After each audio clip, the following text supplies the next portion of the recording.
Hey everyone, tonight we're going to talk about a species of human being that we did not know existed until 2010, that we have never seen a complete skeleton of, that we cannot describe with any certainty in terms of what they looked like or how they lived, and that is nonetheless inside you, inside a significant portion of the people alive on this planet right now, their DNA woven into the genomes of modern humans in ways that have shaped our ability to survive at high altitude, to resist certain diseases, to adapt to the coldest and the harshest environments on Earth.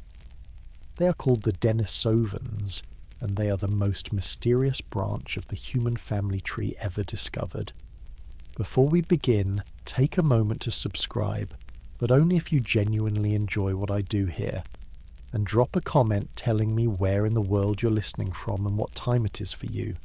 Now dim the lights, get comfortable, and let's ease into tonight's journey together.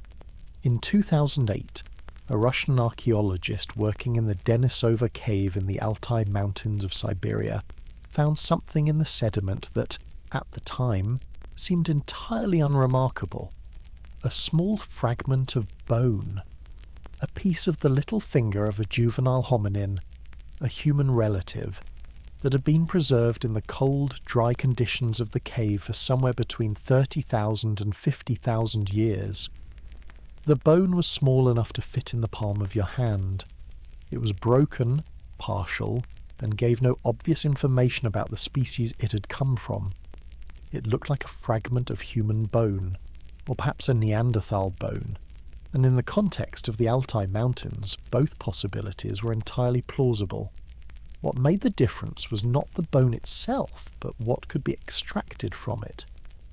The cold, dry conditions of Denisova cave had preserved organic material in the bone with extraordinary fidelity, far better than most ancient samples, which typically degrade rapidly under the influence of heat and moisture. When Svante Paabo's team at the Max Planck Institute for Evolutionary Anthropology in Leipzig received a sample of the bone and extracted ancient DNA from it, what they found stopped them in their tracks. The mitochondrial DNA, the genetic material inherited through the female line, and therefore a useful tool for identifying species and populations, was unlike anything they had seen before. It was not modern human DNA. It was not Neanderthal DNA. It was something else. Something that had diverged from the human lineage approximately 1 million years ago, far earlier than Neanderthals had diverged from us, and far earlier than anyone had expected to find in a bone from this region and this time period. The announcement of the discovery in 2010 rewrote the map of human prehistory in a way that very few scientific discoveries managed to do so completely and so quickly. Before that announcement, the story of human evolution in the Pleistocene was understood to have two main branches outside of Africa: Neanderthals in Europe and Western Asia, and modern Homo sapiens expanding out of Africa. The Denisovans added a third branch, one that occupied at least parts of Central and Eastern Asia during the same period, one that interbred with both modern humans and Neanderthals, and one that has left its genetic signature in the genomes of living people from Siberia to Papua New Guinea to the Tibetan plateau. Our three companions tonight are drawn from three different angles on this story. There is Dr. Maya, a palaeogenomicist, a specialist in the study of ancient DNA, who has spent her career working on the genetics of archaic hominins, and who was part of the team that first sequenced the Denisovan genome. There is Jomo, an evolutionary biologist at a university in Melanesia, whose own genome contains a larger proportion of Denisovan DNA than almost any other living human being, and who thinks about the Denisovans not as distant scientific abstraction, but as a part of his own biological inheritance. And there is Dr. Chen, a paleoanthropologist working in China who has spent 30 years excavating sites in Eastern Asia, and who suspects, with increasingly strong evidence, that some of the fossil hominins found in China over the past century may be Denisovans, a hypothesis that would dramatically expand what we know about this species and where it lived. The question of what exactly counts as a Denisovan is one of the more philosophically interesting problems in all of modern science, and it is a problem that goes to the heart of what we mean when we talk about species in the context of human evolution. In the conventional definition, a species is a group of organisms that can interbreed and produce fertile offspring, but that are reproductively isolated from other groups. This definition works reasonably well for living organisms that we can observe directly. It works considerably less well for extinct populations known primarily from fragmentary fossils and ancient DNA. The Denisovans were not reproductively isolated from modern humans. We know this because their DNA is in modern human genomes, which means that at some point in the past, Denisovans and the ancestors of modern humans had sex and produced offspring who successfully reproduced. They were not reproductively isolated from Neanderthals either. The genome of at least one individual found in Denisova cave shows evidence of being first-generation offspring of a Neanderthal mother and a Denisovan father, a find so extraordinary that it was reported under the nickname Denny. So in the strictest sense, the Denisovans were not a separate species at all, but a population, a group of hominins that was genetically distinct from Neanderthals and modern humans, but capable of interbreeding with both. Scientists use the word species for the Denisovans anyway, partly because the genetic distance between them and other hominins is large enough to justify the term in a practical sense, and partly because the alternative, calling them a population without a species name, is awkward in a way that makes scientific communication difficult. The honest position, which most researchers in the field maintain, is that the Denisovans were something between a species and a population in the modern taxonomic sense, and that the categories we use for living organisms map imperfectly onto the complex and fluid reality of human evolution in the Pleistocene. Dr. Meyer thinks about this problem regularly, because it comes up every time she tries to explain her work to a non-specialist audience. The human instinct she has found is to want a clean answer, whether Denisovans are separate species or not. And the honest scientific answer is more complicated than most people want it to be. What she can say with confidence is that the Denisovan population was genetically distinct enough from other hominin populations that studying them separately is scientifically meaningful, that they occupied a specific region and time period that can be defined with reasonable precision, and that their contribution to the genomes of modern humans is real and demonstrable, and in some cases medically significant. Whether you call them a species or a population, they mattered. They shaped us. We carry them inside us. That is not nothing. The question of species boundaries in human evolution is not just a definitional nicety. It has real implications for how we understand our own origins. The traditional narrative of human evolution, a linear progression from earlier forms to modern Homo sapiens, with other hominin species as dead ends that were replaced rather than absorbed, has been fundamentally disrupted by the genetic evidence that is now accumulating. Modern humans are not the product of a simple linear descent. They are the product of multiple episodes of interbreeding with other hominin populations, Neanderthals, Denisovans, and possibly other populations whose genetic signatures we have not yet identified. We are, in a precise biological sense, a hybrid species, the synthesis of multiple ancient lineages that came together in ways that the clean narrative of replacement and extinction obscured. The world that the Denisovans inhabited was the world of the Pleistocene, the geological epoch that lasted from roughly 2.5 million years ago until approximately 12,000 years ago, and that was characterized by cycles of glaciation and warming that reshaped the landscapes and ecosystems of every continent on Earth. During the periods of maximum glaciation, ice sheets covered large portions of northern Eurasia, sea levels were dramatically lower than today, and the distribution of habitats across Asia was very different from anything that exists in the modern world. The Denisova cave, which has given the species its name and its most important specimens, sits in the Altai mountains at an altitude of approximately 700 meters above sea level, in a region that today experiences cold winters and relatively mild summers. In the Pleistocene, conditions at the cave would have varied enormously depending on which phase of the glacial cycle was current. During glacial maxima, the cave would have been in a cold, steppe-like environment.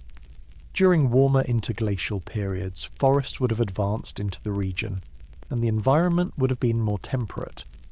The cave shows evidence of occupation by multiple hominin populations, modern humans, Neanderthals and Denisovans, at different times across a period of at least 160,000 years, which makes it one of the most remarkable archaeological sites in the world. But the Altai Mountains are probably not the full extent of the Denisovan range, and may not even be its centre. The genetic evidence, the distribution of Denisovan ancestry in modern human populations, points strongly toward a much larger geographic range, one that extended across much of eastern and southeastern Asia, and possibly into the islands of the Pacific. The people with the highest levels of Denisovan ancestry in the modern world are not in Siberia, near the cave where the species was discovered, but in Melanesia, the islands of the southwestern Pacific, where indigenous people carry between 4 and 6% Denisovan DNA. This tells us that the Denisovans must have been present in southeastern Asia, and possibly in the islands of the Pacific at a time when the ancestors of the Melanesian people were moving through that region, which means that the Denisovan range may have stretched from Siberia to the tropics, encompassing an extraordinary variety of habitats. Dr. Chen has spent her career in eastern China excavating sites from the Middle Pleistocene, roughly the period between 700,000 and 126,000 years ago, and she has long been struck by the fossils she has found there. They do not fit neatly into any of the recognised hominin species. They are not Homo erectus, the species that is known to have occupied eastern Asia for much of the Pleistocene. They are not Neanderthals, whose range extended as far east as Central Asia, but probably not into China itself. They are not modern humans, who do not appear in the fossil record of eastern China until much later. They are something else, something with a mosaic of features that suggest a population that had been evolving in relative isolation for a long time, adapting to the specific conditions of eastern Asia in ways that produced a distinctive combination of anatomical traits. Dr. Chen suspects that these fossils are Denisovans. She does not yet have the ancient DNA to prove it, but she is working on that. The world that the Denisovans inhabited was one of breathtaking ecological diversity, from the cold steppes of Siberia to the tropical forests of southeastern Asia, from the high-altitude plateaus of Tibet to the coastal lowlands of what is now the South China Sea, which was dry land during glacial periods when sea levels were much lower. The Denisovans, if Dr. Chen is right about the Eastern Asian fossils, were occupying a range of habitats as diverse as that of any species that has ever walked the Earth. The ability to do this, to survive and thrive across such a range of environments, implies a level of behavioural and cognitive flexibility that is not what the traditional narrative of archaic hominins would lead you to expect. Xiahe thinks about the world of the Denisovans in terms of his own landscape. He grew up in Papua New Guinea, in a mountain village at high altitude, in a community that has been living in that specific environment for thousands of years, and that has adapted to it in ways that are now legible in its genes. The Denisovan DNA in his genome is part of that adaptation.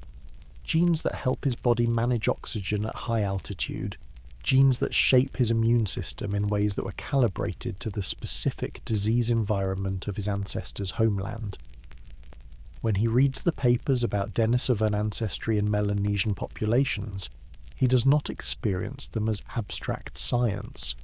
He experiences them as a conversation with ancestors he did not know he had. The physical appearance of the Denisovans is one of the great mysteries of the story, and it is a mystery that the available evidence frustratingly refuses to resolve.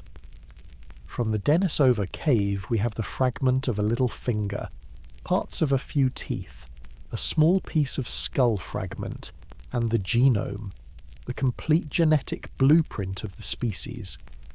From the genome, scientists can infer some things about physical appearance.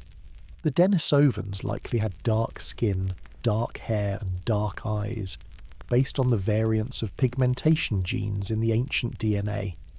They may have had certain features related to tooth size that differ from modern humans. But beyond these molecular inferences, the bones tell us almost nothing about what a Denisovan looked like. The teeth that have been recovered from Denisova cave are notable for their size. They are larger than modern human teeth, substantially larger in some cases, larger even than many Neanderthal teeth, and this has led to the suggestion that the Denisovans may have been large-bodied individuals, since tooth size and body size are loosely correlated. But extrapolating body size from tooth size is a notoriously unreliable exercise, and the suggestion that the Denisovans were giants, a claim that circulates in popular accounts and in some fringe literature, goes considerably beyond what the evidence actually supports. The genome provides a more sophisticated window into Denisovan biology, but it also has its limits. By comparing the Denisovan genome with the genomes of modern humans and Neanderthals, scientists can identify which genetic variants the Denisovans had that are different from either modern humans or Neanderthals, and from these differences they can sometimes make inferences about biology. Some of these inferences are relatively robust. The pigmentation gene variants, for example, are well characterized enough in modern humans that their presence in the Denisovan genome can be interpreted with reasonable confidence. Others are more speculative, because we do not yet understand the function of all the genetic variants that distinguish Denisovans from other hominins well enough to draw confident conclusions about their physical consequences. Dr. Meyer is cautious about the physical inferences that have been drawn from the Denisovan genome, and she's particularly cautious about the giant hypothesis. The teeth are large, she acknowledges. The genome contains some variants that in modern humans are associated with larger body size, but the relationship between genotype and phenotype, between the genetic blueprint and the physical body, is complex enough that drawing confident conclusions about Denisovan body size from the available evidence is premature. What she can say is that the Denisovans were hominins, members of the human family, and that the range of physical variation within the human family over the past million years has been large enough to encompass forms that look quite different from modern humans without being outside the range of what we would recognize as human relatives. The Denisovans were probably somewhere in that range, but exactly where we do not yet know. The 2019 announcement of the Xiahe mandible, a partial lower jaw found in a cave on the Tibetan plateau that had been sitting in a monastery for decades before its significance was recognized, provided the first Denisovan fossil that was not from the Altai mountains. The mandible was not associated with ancient DNA. The conditions on the Tibetan plateau had not been as favourable for DNA preservation as the conditions in Denisova cave, but proteins extracted from the bone using a technique called proteomics showed that it belonged to the Denisovan lineage with high confidence. The mandible is robust, it is a large, strong jaw, and it was found at an altitude of over 3,000 metres, which is consistent with the genetic evidence that Denisovans were present at high altitude and contributed genes that helped modern Tibetans adapt to low oxygen conditions. The Xiahe mandible is the first Denisovan fossil that tells us something about anatomy beyond the Altai mountains, and it suggests a large-bodied, robustly built individual, though the caveat about extrapolating body size from a single jaw remains. The daily life of the Denisovans is even harder to reconstruct than their physical appearance, because the archaeological record of their activities is so sparse and so contested. Denisova cave contains stone tools, animal bones, and other material evidence of hominin occupation across a long period, but disentangling the contributions of Denisovans, Neanderthals and modern humans, all of whom used the cave at different times, is an extraordinarily challenging task. The stone tools found in the Denisovan layers are not obviously different from those found in the layers associated with Neanderthals, which makes it difficult to identify a specifically Denisovan toolkit.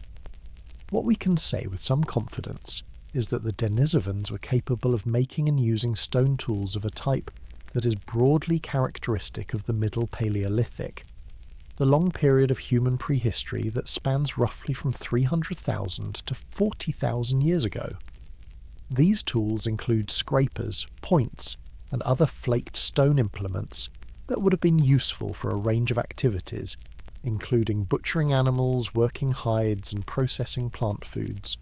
Whether the Denisovans were making these tools independently, or whether they were in contact with Neanderthal or modern human populations whose tool-making traditions they adopted is not yet clear.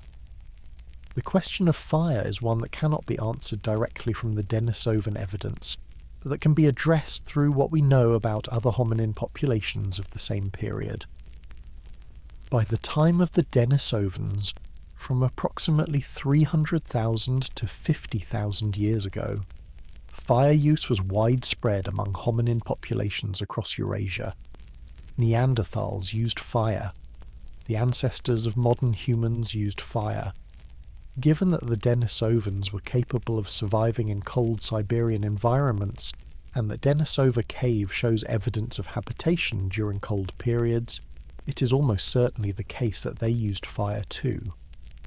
But the direct evidence from the cave that could be specifically attributed to Denisovan fire use is limited, because the identification of fire-related features in the cave sediment does not always allow us to determine which hominin population was responsible.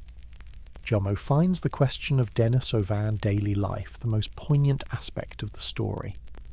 The genome tells us that the Denisovans were there, that they lived and reproduced and died over hundreds of thousands of years, but it does not tell us what they ate for dinner, or where they slept, or how they kept warm in the Siberian winters. The archaeology is sparse and ambiguous. We know they were real. We know they mattered. Their genes are evidence of that. But the texture of their lives, the daily round of a Denisovan existence in the Altai mountains, or the tropical forests of Southeast Asia, or the high plateau of Tibet, is beyond what the current evidence can provide. We have their DNA. We do not have their stories. The shelter question is similarly opaque. Denisova cave itself provided shelter. The cave shows evidence of long-term use as a habitation site, with accumulations of sediment and material culture that suggest repeated occupation over many thousands of years. Whether the Denisovans also constructed shelters outside of caves, as Neanderthals are known to have done in some locations, and as modern humans were certainly doing by the time of the Denisovans' final millennia, is unknown.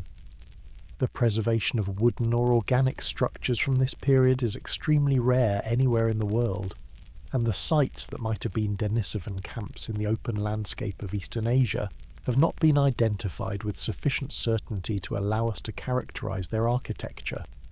What the Denisovans ate is also something we can approach only indirectly.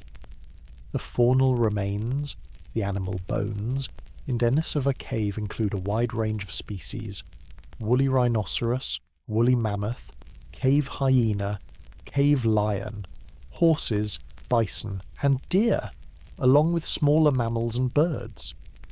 Not all of these would have been hunted by the cave's hominin occupants. Some would have been brought in by carnivores, others would have died naturally in or near the cave, but the presence of cut marks on some of the bones, indicating butchery with stone tools, confirms that the hominins who used the cave were consuming meat. Whether their diet also included significant quantities of plant food is harder to determine from the archaeological evidence, but the analogy with Neanderthals, who are now known to have consumed a varied diet that included plant foods, suggests that the Denisovans were probably not exclusively meat-eaters. One of the most significant finds from Denisova cave is not a bone or a stone tool, but a piece of jewellery. In the layers of sediment associated with Denisovan occupation, archaeologists have found a fragment of a perforated shell pendant, a piece of shell that has been drilled through, apparently to allow it to be worn on a cord. They have also found fragments of what appears to be worked bone jewellery, and a bracelet made of polished green chloritolite, a type of stone that had to be transported to the cave from a source at least 200 kilometres away. These objects are not the work of a species without the capacity for symbolic thought. Symbolic behaviour, the use of objects, marks or sounds to represent something other than their literal physical identity, is one of the key markers that researchers use to assess the cognitive sophistication of hominin populations. The production of personal ornaments, the use of pigments for body decoration, the creation of representational art, these are behaviours that require the ability to think symbolically, to understand that an object can stand for something beyond itself, and to communicate that understanding to others. The Neanderthals are now known to have engaged in symbolic behaviour, at least in some times and places. The objects from the Denisovan layers of Denisova cave suggest that the Denisovans did too. There is, however, a significant caveat to this interpretation, and it is one that Dr. Meyer takes seriously. The layers of Denisova cave are complex. They have been disturbed by natural processes over thousands of years, and objects from one layer can be mixed with objects from another in ways that make it difficult to be certain about the association between a specific object and a specific hominin population. The jewellery and the ornaments found in the cave may be Denisovan in origin, or they may be Neanderthal, or they may be from early modern humans who also use the cave. The stratigraphic context of these objects has been the subject of considerable debate in the scientific literature, and the honest position is that while the jewellery is certainly real and certainly remarkable, its specific attribution to the Denisovans rather than to other hominin populations who use the cave is not yet established beyond reasonable doubt.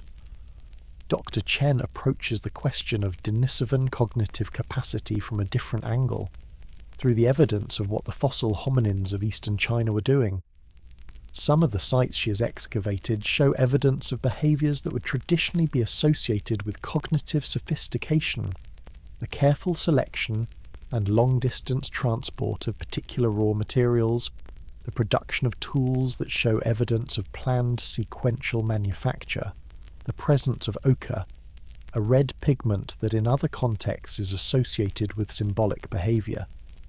If these fossils are Denisovans, then the case for Denisovan symbolic capacity is considerably strengthened, because the evidence is not just from one cave in the Altai, but from multiple sites across a broad geographic area. But if the fossils are not Denisovans, and this is still an open question, then the argument falls apart. What is not contested is the genetic evidence for Denisovan cognitive sophistication. The Denisovan genome contains several variants of genes involved in brain development and function that are different from both Neanderthal and modern human versions of those genes. What these differences mean for cognition is not yet understood. The relationship between genetic variants and cognitive abilities is extraordinarily complex, and we are far from being able to read intelligence or language or symbolic capacity from the genome. But the brain genes of the Denisovans were not the same as those of modern humans, and the differences are large enough to be interesting. Whether they were large enough to produce a meaningfully different cognitive experience is a question that science cannot yet answer. The relationship between Denisovans and other hominin populations is one of the most fascinating aspects of the story, and one that the genetic evidence has illuminated in ways that no amount of fossil analysis could have achieved. The evidence is clear that Denisovans interbred with the ancestors of modern humans at least twice, possibly more, in episodes that left lasting genetic signatures in modern human populations. The evidence is equally clear that Denisovans interbred with Neanderthals, because Neanderthal DNA has been found in the Denisovan genome at levels that indicate a real episode of interbreeding rather than mere shared ancestry. The Denny individual, the first-generation hybrid found in Denisova cave, is perhaps the most remarkable single specimen in the history of paleoanthropology. Denny's genome, sequenced in 2018, showed that she was the offspring of a Neanderthal mother and a Denisovan father, with a probability that left essentially no room for doubt. She died young, the bone fragment is from a juvenile, in a cave that both Neanderthals and Denisovans were using at different times, and apparently in at least this one instance at the same time. What her life was like, whether she was raised in a mixed community, or born of a brief encounter between two populations that were otherwise separate, whether she was welcomed or rejected by whichever community she grew up in, these are questions that the genetics cannot answer, but that the imagination cannot help asking. The interbreeding between Denisovans and modern humans appears to have occurred in at least two distinct episodes and locations. One episode occurred in Eastern Asia, and its genetic signature is found at relatively low levels in East Asian populations. A second, and apparently more extensive episode occurred in Southeast Asia, or possibly in the islands that are now the southwestern Pacific, and its signature is much more pronounced in the populations of Melanesia and Australia, where Denisovan ancestry can reach 4 to 6% of the total genome. The geographic pattern of Denisovan ancestry in modern humans, low in Africa, low in Western Eurasia, higher in East Asia, highest in Melanesia, tells a story of where and when the ancestors of modern humans encountered the Denisovans on their dispersal through Asia and toward the Pacific. Jomo thinks about the encounter between his ancestors and the Denisovans as a meeting between populations who are both, in their own ways, competent inhabitants of their shared landscape. The image of modern humans as clearly superior beings sweeping through and replacing lesser archaic forms is one that the genetic evidence undermines. The ancestors of the Melanesian people did not simply replace the Denisovans, they absorbed them, at least partially.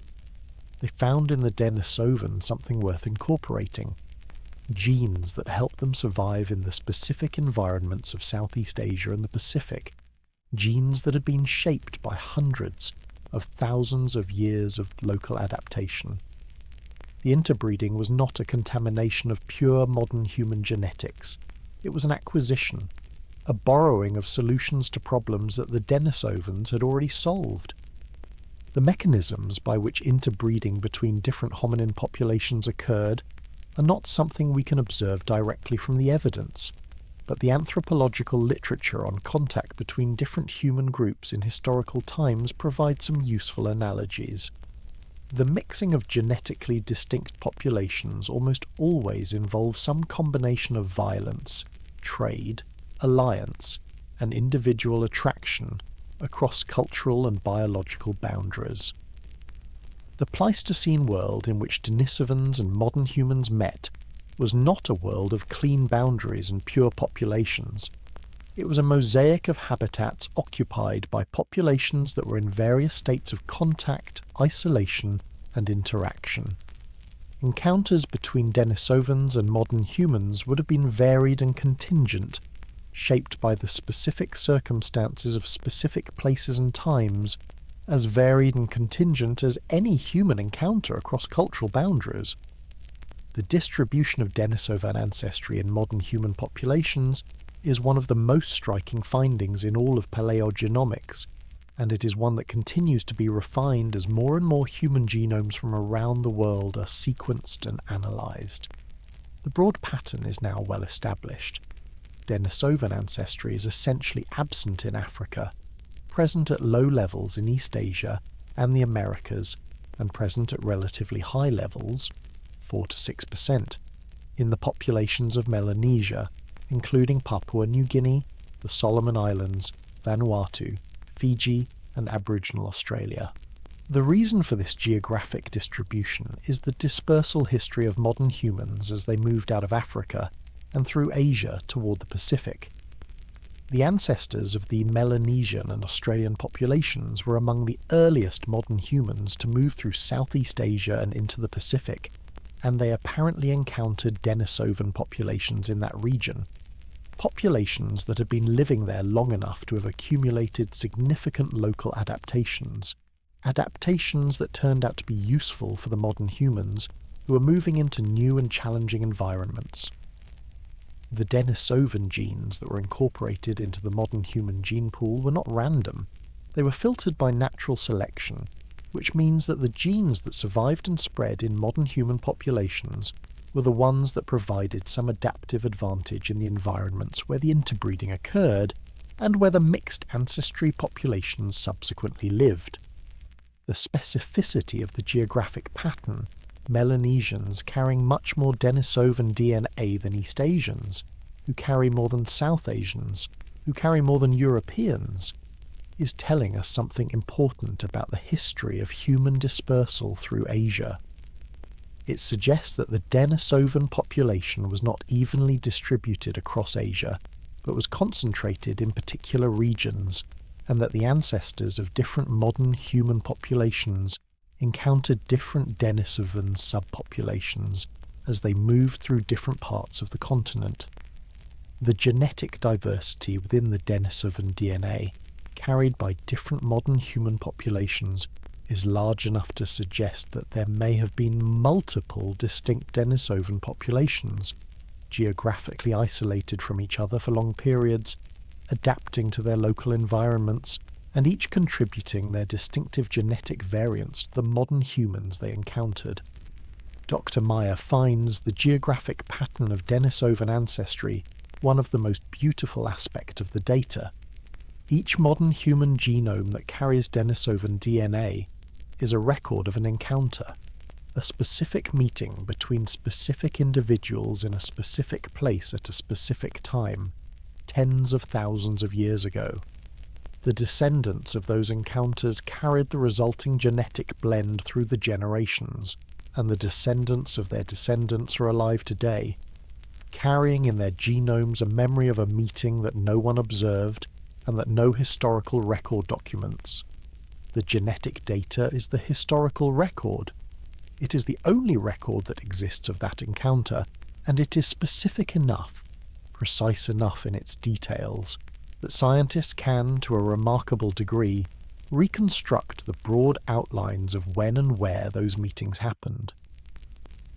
There's also evidence for Denisovan ancestry in populations that might surprise you. A 2021 study found evidence of Denisovan-like ancestry in populations in South Asia, specifically in populations from the Indian subcontinent, at levels that suggest a separate episode of interbreeding that is distinct from the Southeast Asian episode that contributed to Melanesian Denisovan ancestry. This finding is still being evaluated and its interpretation is contested, but if confirmed it would add another chapter to the story of Denisovan modern human contact, extending the geographic range of encounters beyond what had previously been established. The story of Denisovan ancestry in modern humans is almost certainly not yet fully told. Each new genome that is sequenced from an underrepresented population adds another data point, and each new data point has the potential to reveal another chapter in the story. The Denisovan genes that have survived in modern human populations are not there by accident. They are there because they provided some advantage, some improvement in survival or reproduction in the environments where the people carrying them lived. This is how natural selection works. Genetic variants that improve fitness spread through populations over generations, while variants that reduce fitness are gradually eliminated. The Denisovan variants that are still common in modern human populations today are the ones that passed this test, the ones that helped the people who carried them survive and reproduce in specific environments. The most well-documented example of a beneficial Denisovan gene variant is the EPA S1 variant found at high frequency in Tibetan populations, which helps them manage the low oxygen conditions of high-altitude environments. At altitudes above 4,000 metres, the partial pressure of oxygen in the atmosphere is low enough to cause serious physiological problems in people who are not adapted to it. The standard response of the human body to altitude is to produce more red blood cells to carry more oxygen, but this response, if sustained, thickens the blood to the point where cardiovascular problems, including stroke and blood clots, become more likely. The Tibetan EPAS1 variant allows the body to adapt to altitude without triggering this excessive red blood cell response, which means that Tibetans can live and work and reproduce at altitudes that would incapacitate or kill most lowland populations. The Tibetan EPAS1 variant is virtually absent in Han Chinese populations, despite the genetic similarity between Tibetan and Han populations in most of the rest of their genomes. This specificity is striking, and it points to the Denisovans as the source of the variant. The Tibetan version of EPAS1 is much more similar to the Denisovan version than to the version found in any other modern human population, which strongly suggests that Tibetan populations acquired it through interbreeding with Denisovans, who are already adapted to high-altitude conditions. The Denisovans, it appears, had been living on the Tibetan plateau, or at similarly high altitudes long enough to evolve this specific adaptation, and they passed it to the ancestors of modern Tibetans when the two populations came into contact. The immune system is another domain where Denisovan gene variants appear to have made significant contributions to modern human adaptability. Several variants of HLA genes, the genes that encode proteins on the surface of immune cells and that determine how well the immune system recognizes and responds to pathogens, have been traced to Denisovan or Neanderthal origins. HLA genes are among the most variable genes in the human genome precisely because the diversity is advantageous. A population with a wider range of HLA variants is better equipped to deal with a wider range of pathogens, because more variants means more potential ways of recognizing and responding to different diseases. When modern humans moving into new environments interbred with Neanderthals and Denisovans, who've been living in those environments for hundreds of thousands of years, and who had therefore been exposed to the local pathogens for much longer, they acquired HLA variants that had already been tested against those pathogens. It was, in effect, an immunological inheritance. Jomo's interest in the Denisovan gene variants is not abstract. His community in the highlands of Papua New Guinea lives in a disease environment that has shaped the genetic adaptation of his people over thousands of years, and some of those adaptations almost certainly include Denisovan-derived immune system variants. The malaria resistance, the specific HLA variants that protect against local pathogens, the metabolic adaptations to a highland diet, these are all areas where the boundary between modern human genetics and Denisovan genetics has been blurred by the interbreeding of tens of thousands of years ago. He carries the solutions that the Denisovans found to the problems of his landscape. He did not choose to carry them. He was given them through a chain of ancestry that stretches back to a meeting on a tropical shore, or a highland valley that neither party could have understood as the genetic exchange it was. There are also trade-offs. Not all Denisovan gene variants that were incorporated into modern human genomes were beneficial in all environments.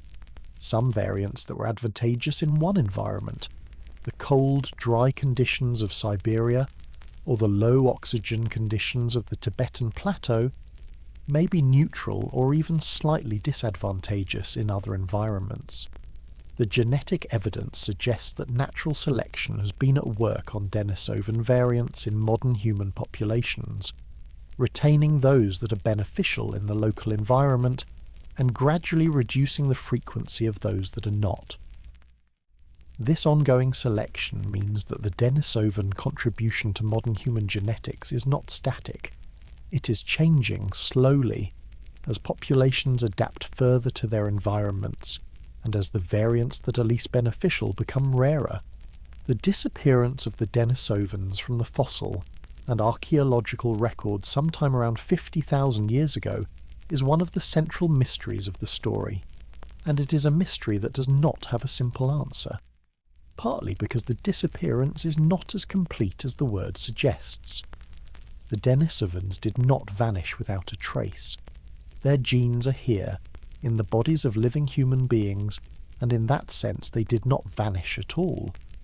What vanished was their existence as a distinct population, the line of demographic continuity that connected one Denisovan generation to the next. What survived was the genetic contribution they had already made to modern human populations through interbreeding. The timing of the Denisovan disappearance coincides, very roughly, with the expansion of modern humans out of Africa and through Asia. This temporal correlation is suggestive, but not conclusive evidence of a causal relationship. Modern humans expanding into new territories have historically had a devastating impact on existing populations, through competition for resources, through the introduction of new diseases, through direct conflict, and through the demographic absorption that interbreeding represents.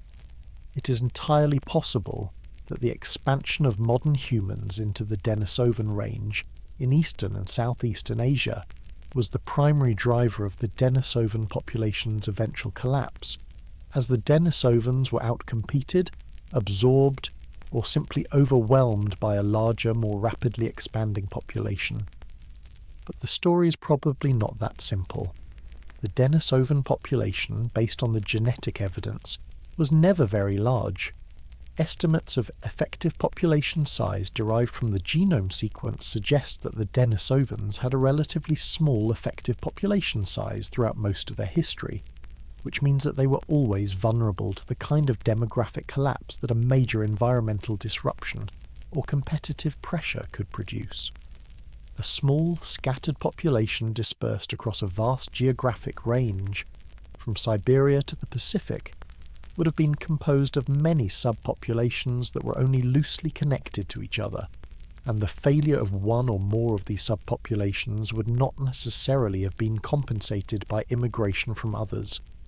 Climate change is another factor that is almost certainly part of the story. The period around 50,000 years ago was one of significant climatic instability, the beginning of a long cooling trend that would eventually culminate in the last glacial maximum around 20,000 years ago. Changes in climate alter the distribution of habitats and food resources, and populations that are already small and fragmented are particularly vulnerable to these changes. The combination of climate-driven habitat change and competitive pressure from an expanding modern human population would have been a formidable challenge for any small, scattered population, and the Denisovans were exactly the kind of small, scattered population that such combined pressures could push to extinction. Dr. Meyer thinks about the Denisovan extinction in terms of what the genetics can and cannot tell us. The genome can tell us that the Denisovan population was small. It can tell us that they were exchanging genes with modern humans. It cannot tell us whether their disappearance was sudden or gradual, whether it was violent or peaceful, whether it was experienced as a catastrophe by the populations involved, or whether it happened so slowly that no individual Denisovan experienced anything that felt like the end of a species. The extinction of a species is always, from the inside, just the accumulation of individual deaths and reproductive failures. No Denisovan knew that they were the last of their kind. The ending of their line was written not in any experience they had, but in the absence of descendants who carried their genetic legacy forward as a distinct lineage. The genetic legacy is real, however, and in a profound sense the Denisovans have not vanished. They are present in the genome of every Tibetan who carries the EPAS1 variant. They are present in the immune systems of Melanesian populations that carry Denisovan HLA variants. They are present in the metabolic adaptations of populations across Southeast Asia and the Pacific that carry Denisovan variants of metabolic genes. The Denisovans did not disappear. They dissolved, slowly over thousands of years, into the genomes of the modern human populations they had interbred with, leaving their biological contributions behind as they ceased to exist as a recognizable population. This is a different kind of ending from extinction. It is more like absorption, more like transformation, more like the way a river does not disappear when it flows into the sea, but simply becomes part of something larger. The science of the Denisovans is young, barely 15 years old, and it is moving at a pace that makes it difficult to summarize without the summary being outdated before the ink is dry. New fossil finds, new analytical techniques, and new genomic data are generating new discoveries at a rate that has few precedents in paleoanthropology. The field is in a state of productive ferment, with each new finding raising new questions and reshaping the framework within which the existing evidence is interpreted. The most significant recent development in Denisovan research is the application of paleoproteomics, the analysis of ancient proteins rather than ancient DNA, to fossil material from which DNA cannot be recovered. DNA degrades rapidly in warm or humid conditions, which is why the cold, dry conditions of Denisova cave were essential to the preservation of the ancient DNA that allowed the Denisovans to be identified in the first place. Proteins degrade more slowly than DNA and can be preserved in bone for much longer periods in a wider range of environmental conditions. The identification of the Xiahe mandible as Denisovan through protein analysis opened the door to the possibility of identifying Denisovan fossils from sites where DNA preservation would be impossible. Dr. Chen is working with a paleoproteomics team to analyze several fossils from her excavations in eastern China. She is hopeful, but cautious. The protein analysis can tell you something about the species affiliation of a fossil, whether it belongs to the Denisovan lineage or to some other hominin group, but it cannot tell you everything that DNA can tell you about the individual's genome, ancestry, or relationship to other individuals. It is a coarser tool than genomics, but in situations where genomics is impossible, it is an extraordinarily valuable one. If even a few of the eastern Chinese fossils turn out to be Denisovan, the geographic range of the species will be firmly established. The diversity of their physical forms will become legible, and the question of how many people in the modern world carry Denisovan ancestry will need to be reconsidered. The analysis of sedimentary ancient DNA extracted not from bone or teeth, but from the sediment in which fossils are buried, is another technique that is beginning to yield results in Denisovan research. Sediment can preserve ancient DNA from the shed skin cells, hair and bodily fluids of the hominins who occupied a site, and this DNA can be extracted and analysed even when no bone is present. Sedimentary ancient DNA has already been used to confirm Denisovan presence in Denisova cave at specific time periods, and the technique is being applied to other cave sites across Asia in the hope of identifying sites where Denisovans lived even in the absence of bone fragments. Genome follows the new discoveries with a personal investment that goes beyond scientific interest. Each new Denisovan fossil, each new genomic study, each new piece of evidence about where the Denisovans lived and what they did is a piece of information about his own ancestry, about the people whose genes he carries and whose existence in his biological inheritance he's only now beginning to understand. The science is young and the picture is still forming, but the broad outlines are clear enough for him to situate himself in the story. He is a descendant of the meeting between modern humans and Denisovans in the islands and forests of Southeast Asia. He carries their legacy in his body. The ongoing research is not just archaeology or genetics or evolutionary biology. It is, in a very real sense, his family history. The question of what the next major Denisovan discovery will be is one that every researcher in the field is thinking about.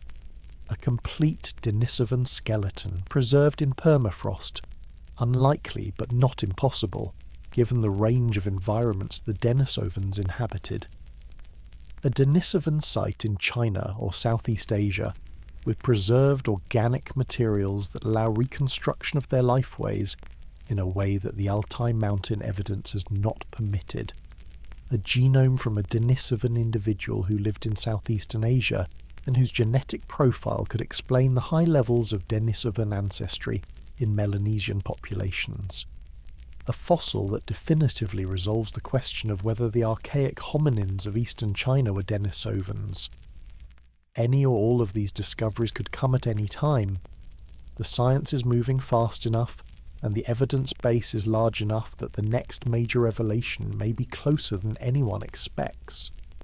The story of the Denisovans is, at its deepest level, a story about what it means to be human. It is a story that disrupts some of the most comfortable assumptions we've made about our species, that we are unique, that our origins are simple, that the line between us and our evolutionary relatives is clean and absolute.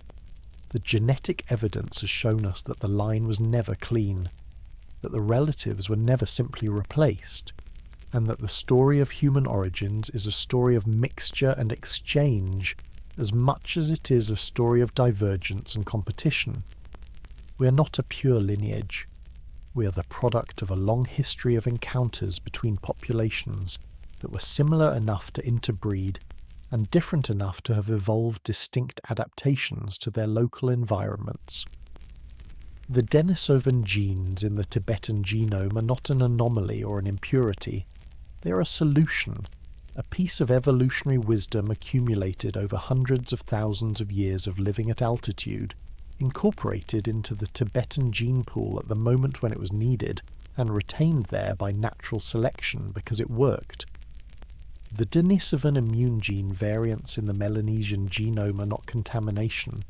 They are inheritance, a biological gift from ancestors who had already fought and survived the diseases of the landscape that their descendants would inhabit. Dr. Meyer returns in her quieter moments to the finger bone, the tiny fragment of a juvenile's little finger that started the whole story. When she thinks about what that bone has unlocked, the genome, the discoveries, the new understanding of human evolution, the connections between living people and the archaic ancestors they did not know they had, she is struck by the contingency of it all. The bone was preserved because a cave in Siberia happened to be cold and dry enough to protect organic material for 50,000 years. It was found because an archaeologist happened to be working in that particular cave at that particular time. It was sequenced because the technology to extract and analyse ancient DNA had just become sophisticated enough to handle material that old. At any point in that chain of contingencies, the story could have been lost. The Denisovans could have remained unknown forever, their existence written only in the genomes of living people who had no framework for understanding what those gene variants meant or where they came from. Dr. Chen is in the field every summer, excavating sites that may or may not yield the evidence that confirms her hypothesis about the Eastern Chinese fossils. She is patient in the way that archaeologists have to be patient. The evidence reveals itself on its own schedule, and the only thing to do is to keep digging, keep analysing, keep asking the question. She's been asking the question for 30 years. She's not in a hurry. The Denisovans have been waiting 50,000 years to be understood. They can wait a little longer. Jomo is at home in his village in the Papua New Guinea highlands, sitting outside in the evening in the thin mountain air. The altitude that might give a lowlander a headache does not trouble him. His body knows how to manage it, has always known, has known since before he was born, has known since his ancestors acquired the knowledge from the Denisovans they met tens of thousands of years ago on a tropical shore. The knowledge is in his blood. The ancestors who gave it to him are in his genome. He does not know their names. He does not know their faces. He knows that they were real, that they lived and breathed and made children and died, and that something of them persisted, not in bones or stones or stories, but in the molecular architecture of the people they touched. That is a kind of immortality. It is a strange kind, and a quiet kind, and it is real. The Denisovans are gone. The population that carried that specific genetic lineage from generation to generation ceased to exist, probably sometime around 50,000 years ago. But they're not gone in the way that extinction usually means. They're in the Tibetan farmer who works his fields at 4,000 meters without difficulty. They're in the Melanesian fisherman whose immune system is calibrated to the diseases of his island environment in ways that go back to a meeting on a beach before history began. They are in the genome of every person who carries a Denisovan variant, every body that was built partly from the biological wisdom of a species that we only learned existed 15 years ago, and that we are still, haltingly, learning to understand. The hidden ancestors are not hidden. They're inside us. They always were. This has been Midnight Chronicle. Sleep well, wherever in the world you are tonight.